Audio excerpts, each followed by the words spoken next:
know this was difficult for you, and if you don't want to continue, we'll move on to something else. Okay.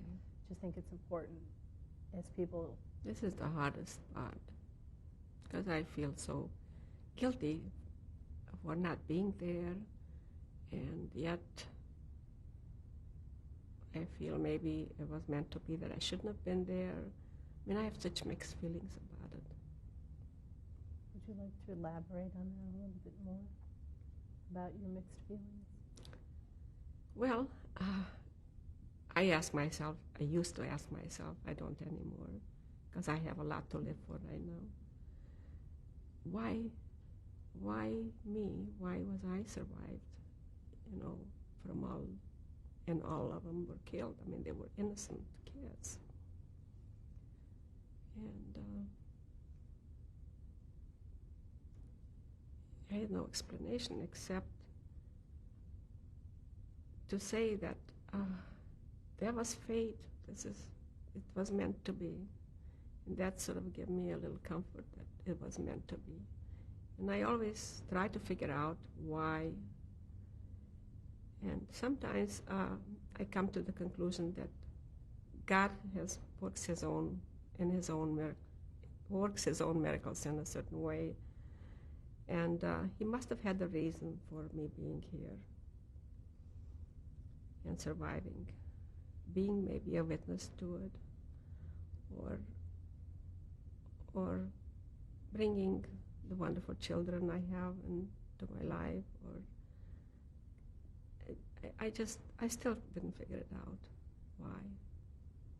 But I'm putting it in God's hands, and I say it probably must have been my fate, and it had to be. This is God's will. And that's the only way I could live with it.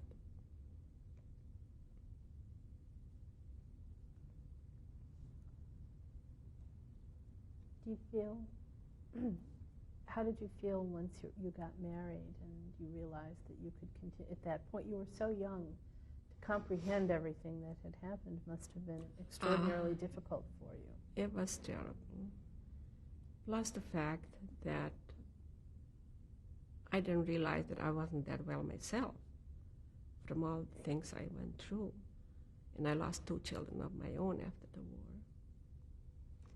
I lived in Sudetenland in the Teplice Shanov, where my husband is a zahraničný voják. He was like a veteran. He had the privilege of buying a home, and a home that was at one time by the Germans. So they gave the soldiers a privilege of buying one of those homes. And we lived there. I was married, I wasn't quite 18, and when I was 19 I had a child, and when I was 20 I had another child, and I both lost them while giving birth, because for one thing, the hospital there was still under German, doctors were still German, and I went through an awful lot. I couldn't give birth. It took me like 3-4 days, and I didn't dilate, and the kids just choked, and I didn't make, none of them lived. So when I came here, my health was poor in general. When I came here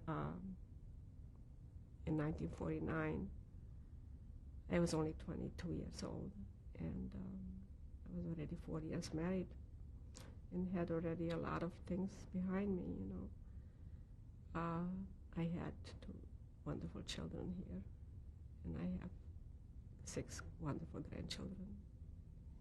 What are your children's names? My older one is Shelley Winkler. Did you name her for anyone? Yes.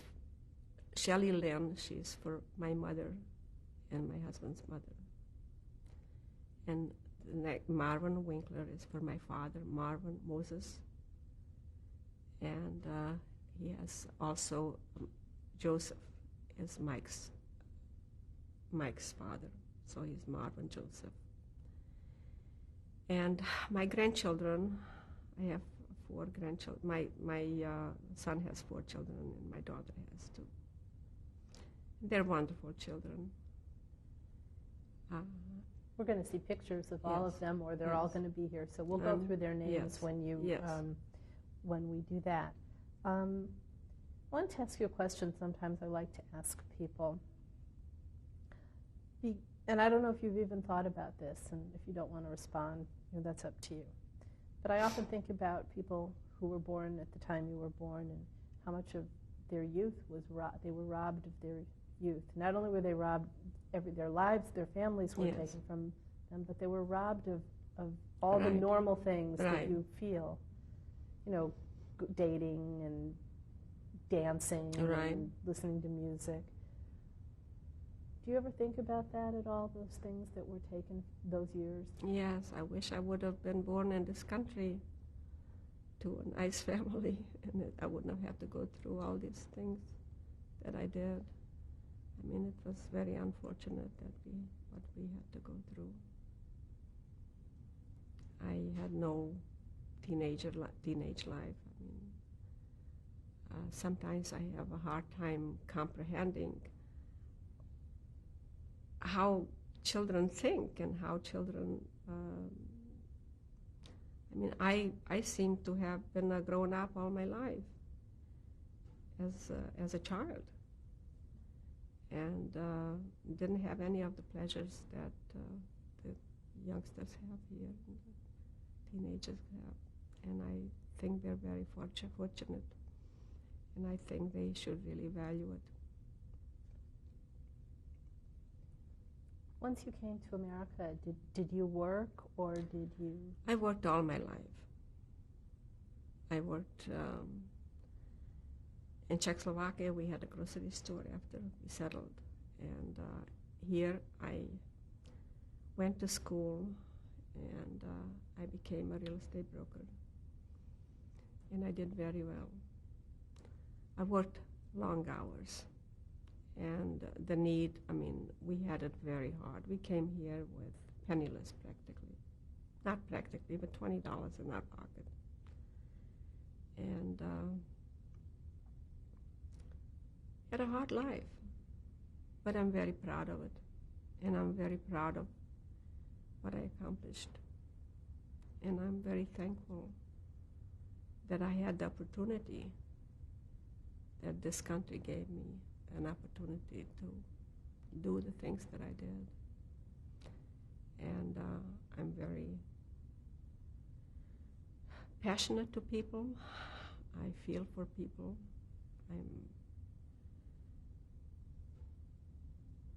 I'm just very thankful to be here. Now that it's 50 years since the war's over, is there anything, I know you just said that you're so thankful and people should be aware of how lucky we are. Yes, of this. But is there anything you'd like to pass on to your children and to your grandchildren about your experiences, what you'd like them to remember most, what's most important? I'd like them to know, I'd like them never to forget that they're Jewish, and that they should not take it for granted, and they should work at it, and they should be good human beings, and they should be kind to people, and they should just be healthy and happy.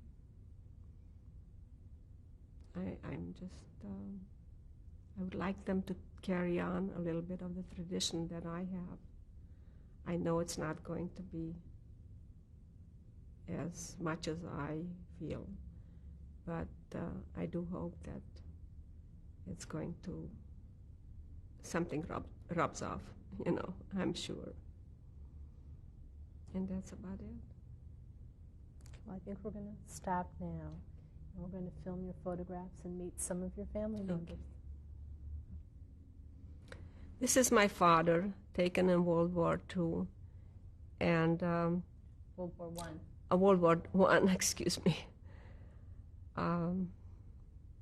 What else do you want to know? His full name. Oh, his name is Moses Jacobowitz, and this was probably taken in Savlush, in Czechoslovakia. This is my mother, taken in Bogrovitz, in the little town that she lived as a young woman, and her name is Lenka Lebovitz. And the town was in what country? Is in Czechoslovakia.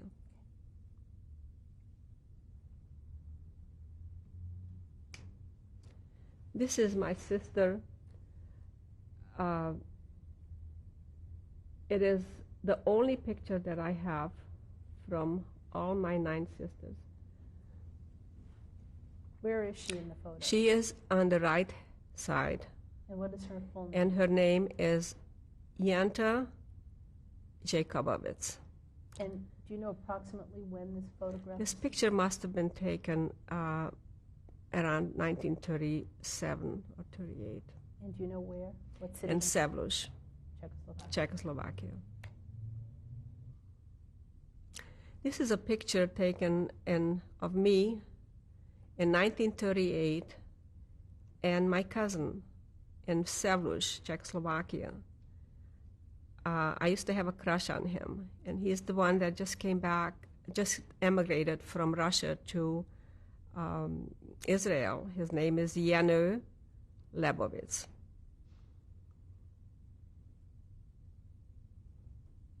This is my Lagermutter. This lady, her name is Farkashova. She was a Czech, and she was the one that took very good care of me, helped me a lot. And her name is, I don't know where this picture was taken, but it was taken in 1945 after the war. Someplace in Czechoslovakia. Someplace in Czechoslovakia.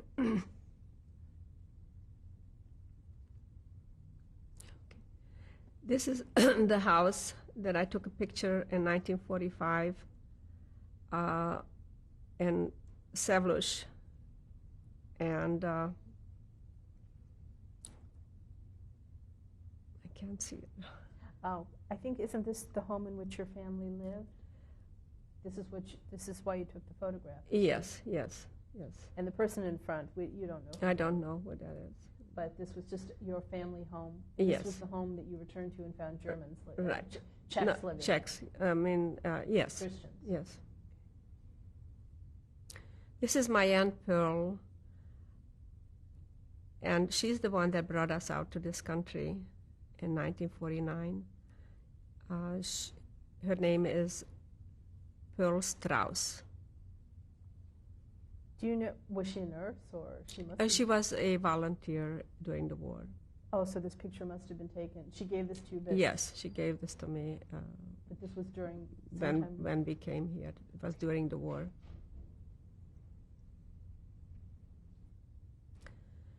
This picture was taken in 1945 after we got married in Teplice Shanov. And that's my husband, Michael Winkler, and myself.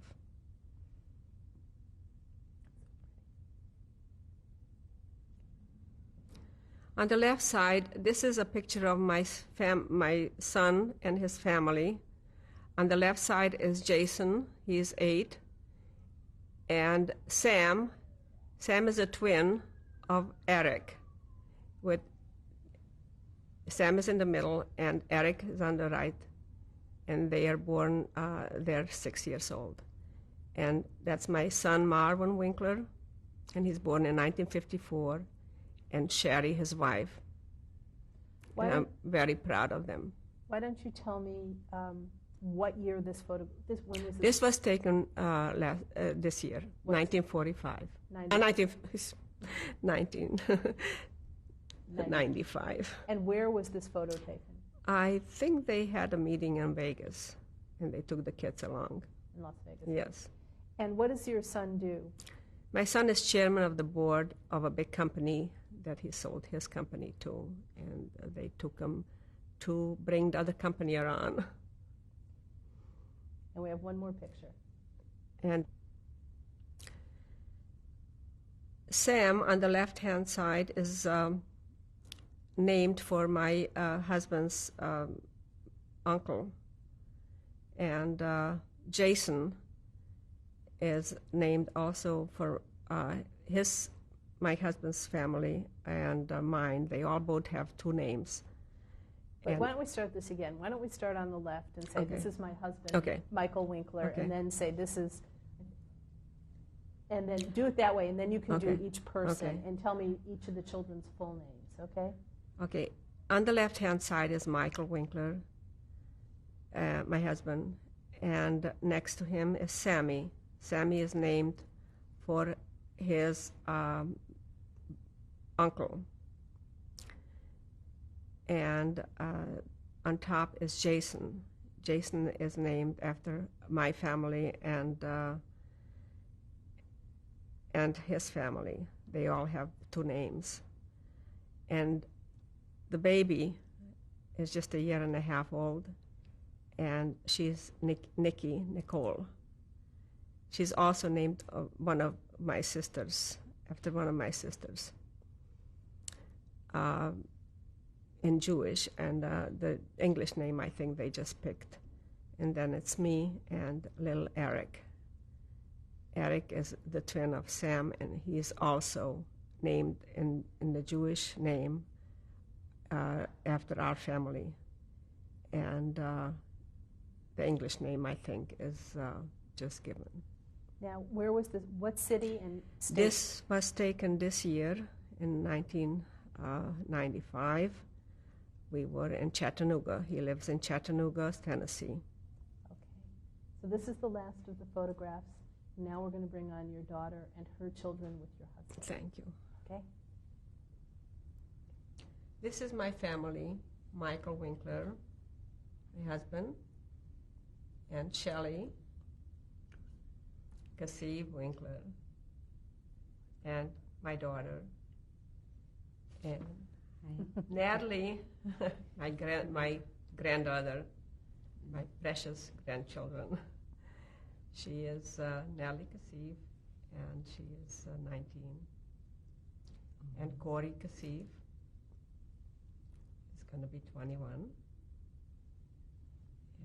he's one of my pride and joys also. I think that Shelley was actually going to tell us for whom the children are named, right? Yes. Natalie is Nissel Sapora. My mother had 9 children, 9 sisters, and it was very hard for my mother to remember all of her sisters' names when I asked, because I wanted to know who I should name my daughter after. And she told me that Nissel, she thinks, was the second to the last child born. So I named her Nissel, and it became Natalie. And Corey was named after, Corey is Corey Benjamin, named after, Benjamin is my aunt, my father's sister. And this is who I named, and I named him, his Jewish name is Israel Benjamin, after my father's brother-in-law. Not the sister. My father's brother-in-law, correct, right. So, and Natalie is little Nissel. Do you go by Natalie or Nissel? Natalie. She goes by Natalie or Natasha. I asked, as I said before, I told you what I had asked your grandmother. And this is an opportunity now, if there's something that, I know that you, Shelley, have something you want to read. Mm-hmm. Would you like to do that first, or do either you, Natalie, or Corey have something to say? Actually, I do have something I'd like to say. I just want to say that I'm very thankful to have my grandparents. They're 2 wonderful people. Now that my mom and my sister, they moved out of town, I'm here by myself. It's us 3. And I come and I visit them as much as possible. And, you know, they're the greatest people I know. And I just know growing up they didn't have grandparents like I do. So, you know, they're number 1 to me. Really love them a lot. I have to agree about that. Thank you. Mm-hmm. very proud of my grandparents. They've been through a lot, and just happy that Very thankful for them. they're here so we can be with them.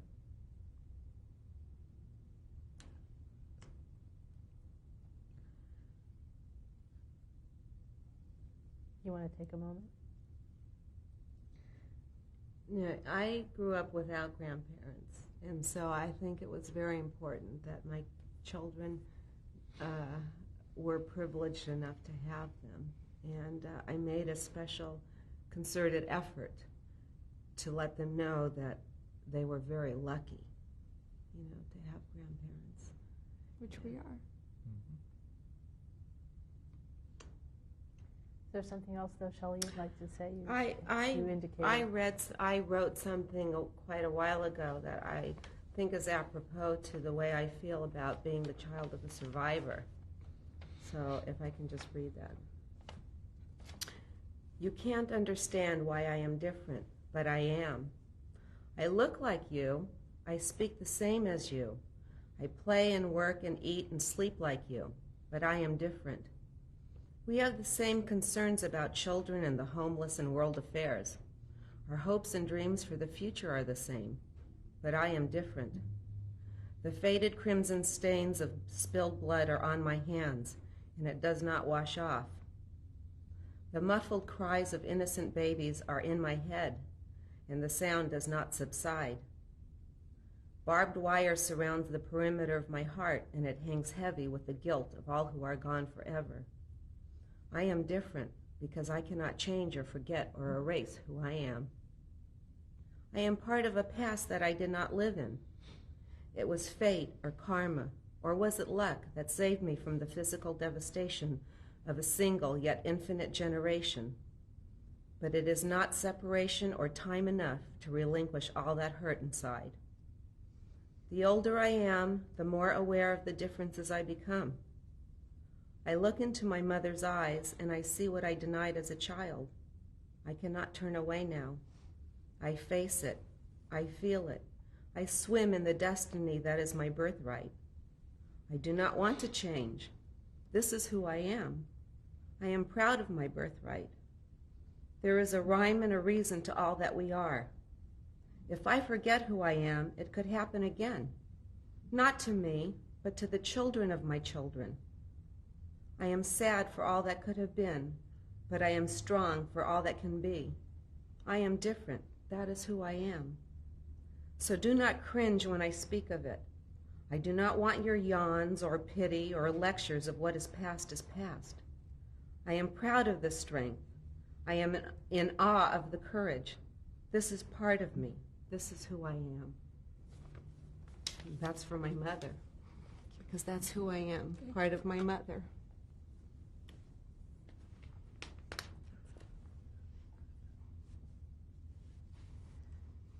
Mr. Winkler, I know that you have your own story, and at this time you've still chosen not to talk about it, at least to us. But is there anything you would like to add to what your children, your daughter and your grandchildren have said? Well, they know what we went through, and they feel it, and they really appreciate us very much. That's all I can tell you right now. Okay, I think that we've come to the end of, completely to the end of the interview. Thank you very much, Shelley. Unless there's something you want to say to your children while they're here with you. I want to thank them very much for being here, and thank my daughter for being so sensitive and so caring. She's a wonderful person.